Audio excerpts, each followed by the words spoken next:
Bara api di tanah Wilwaktikta kini masih berada di dalam sekamnya.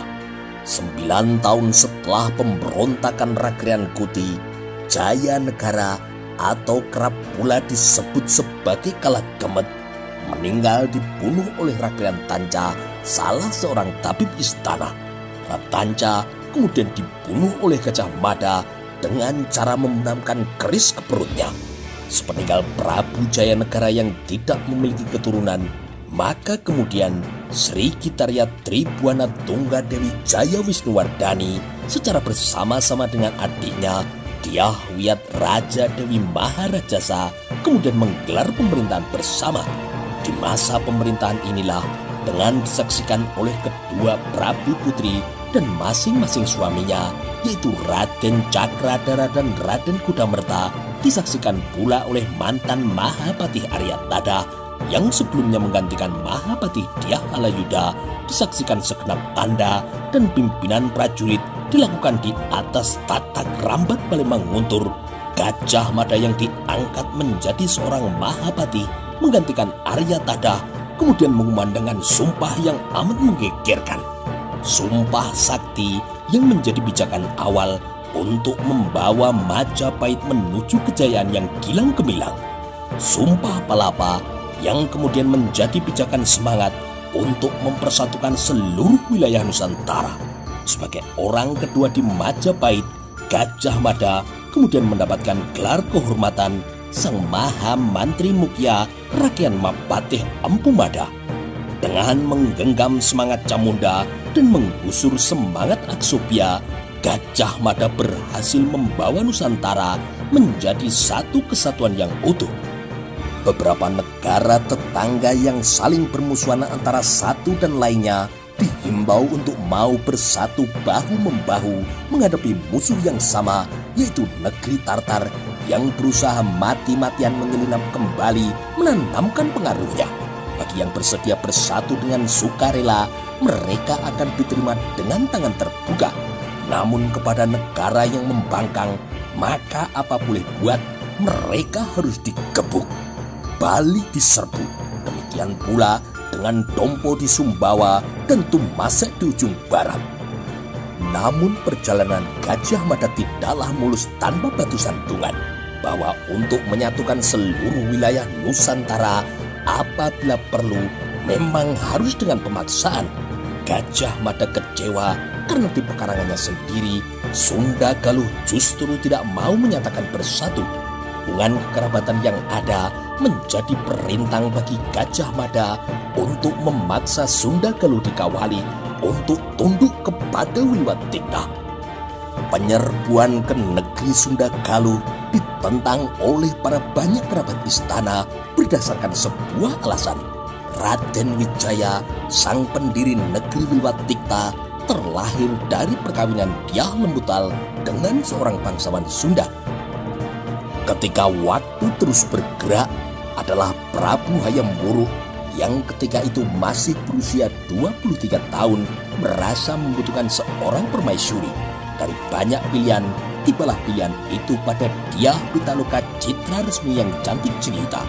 Pinangan atas Dyah Pitaloka, anak dari Prabu Maharaja Linggabuana dari Sunda Galuh, kemudian dimanfaatkan oleh Gajah Mada.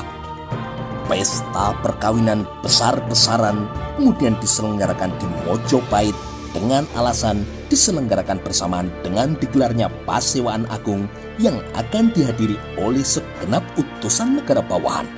Gajah Mada kemudian menghadang rombongan tamu yang telah berdandan cara pengantin itu dan mensyaratkan segenap tamu dari Sunda Galuh itu boleh naik ke tatak Rambat Palembang Nguntur apabila sebelumnya menyatakan tunduk menjadi negara bawahan Majapahit. Rombongan dari Sunda Galuh itu terhenyak dengan kehormatan yang bagi terkoyak-koyak. Tidak ada pilihan lain bagi mereka kecuali menjaga kehormatan mereka. Melihat di mana-mana para prajurit telah mengepung, prajurit Sunda Galuh yang jumlahnya tidak lebih dari 100 orang itu kemudian mengamuk sejadi-jadinya. Prabu Maharaja Linggabuana terbunuh disusul oleh istrinya yang lampus diri. Dyah Pitaloka kemudian dengan senang hati pula dan tanpa satu keraguan pun kemudian mengikuti jejak dari ibundanya. Itulah saat di mana Prabu Hayam Wuruk benar-benar terpukul dan kemudian menyalahkan Gajah Mada. Hubungan mereka kemudian menjadi sangat memburuk. Gajah Mada yang tahu diri kemudian melepaskan jabatan itu dan kemudian memilih menyepi di sebuah tempat yang bernama Madakaripura. Setelah peristiwa itu, Prabu Hayam Wuruk kehilangan gairah hidup karena gadis yang didamba dan dicintainya berakhir kisah hidupnya dengan cara yang sangat menyedihkan. Pada akhirnya, sang Prabu Hayam Wuruk menjalani perkawinannya dengan Sri Sudewi, adik sepupunya sendiri, dengan perasaan yang hambar. Meskipun dari perkawinan itu kemudian lahirlah Kusuma Wardani. Prabu Hayam Wuruk kemudian akhirnya menemukan cinta kembali kepada seorang gadis sederhana yang bukan siapa-siapa. Dari perkawinan dengan Bini Aji itu kemudian lahirlah Brewirabumi yang berwajah tampan karena berasal dari bibit ibu yang cantik dan Romo yang tampan. Hanya sayang, seorang pujangga yang menulis serat damar wulan, pujangga yang menempatkan diri berpihak pada sang istri tua, menulis kisah yang buruk atas sosok dari Brewirabumi yang kemudian diberinya nama ejekan yaitu Minak Jinggo. Maka kini perebutan kekuasaan itu terjadi dan menjadi awal dari Perang Parekrek, perangnya Poro Ingkang Samyo Egrek.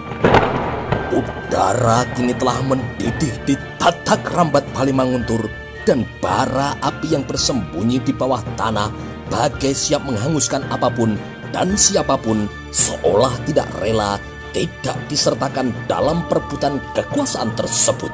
Di salah satu sayap ada Kusuma Wardani, di sayap istana yang lain ada pula Brewirabumi, sementara juga ada keculasan yang memihak dan fitnah yang mengarah. Dengan keutuhan yang terancam, apalagi tanpa adanya Gajah Mada yang kini telah tiada, bayang-bayang suram itu kini telah mulai menampakkan wujudnya. Majapahit adalah sebuah negara yang besar. Majapahit masih membutuhkan orang seperti mendiang Paman Gajah Mada. Untuk mengurus negara yang membentang demikian luas, aku tidak punya pilihan lain. Harus menempatkan anak lelakiku sebagai calon penggantiku. Dengan ini aku tetapkan, aku akan menempatkan Brewirabumi sebagai Kumara Raja. Hayam Wuruk telah mengeluarkan isi hatinya dengan kesadaran penuh. Apa yang ia ucapkan itu telah menyebabkan ibunya kecewa. Sebenarnya lah Sri Gitarya merasa dadanya seketika itu retak oleh rasa kecewa yang bergumpal-gumpal. Amat sulit bagi Sri Gitarya untuk menerima Brewirabumi yang akan mewarisi tahta Mojopahit, meskipun Wirabumi sendiri adalah juga cucunya. Ia juga mewarisi aliran darah dari Sri Gitarya.